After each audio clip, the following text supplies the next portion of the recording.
Matthew Hagee is, of course, John Hagee's son. They're both evangelical fundamentalists, and he was giving a sermon, and here's just a short clip, but there's a lot in here. Let's listen, and then we'll talk. People of faith believe that what the Supreme Court says is only true predicated on how well it lines up with this truth.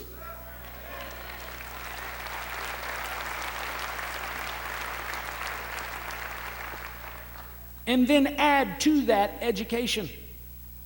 Why is education the third foundation of freedom? Because an educated populace is hard to control. People who are educated cannot look at two men married and say that that's right. Wrong. That's awesome. Because if anything is true, it's the exact opposite. To be in favor of gay marriage is to understand that something like marriage is a societal convention. And to claim that one convention is superior to others is to make a false claim of fact. And of course, being educated will teach you that different cultures throughout human history had vastly different ideas as to what the family is.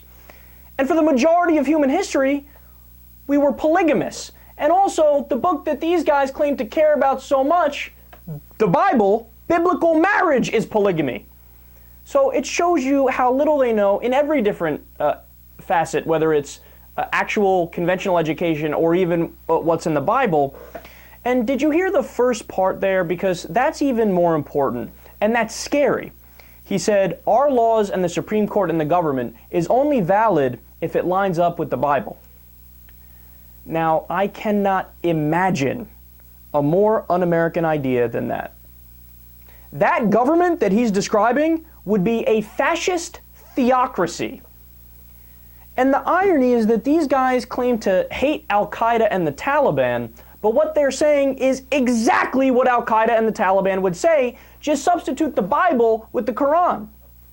And nobody would want to live in that society. I mean, divorce would be illegal, pornography would be illegal, alcohol would be illegal. If you work on Sunday, you'd have to be killed. If you exercised your freedom of religion and worshipped any other god, you'd have to be killed. I mean, these guys are so crazy, and they expect to be taken seriously, and they expect that they are actually mainstream, and they represent somehow the middle of America, the majority of Americans. Little do they know, common sense disagrees with them, the polls disagree with them, and the United States Constitution disagrees with them.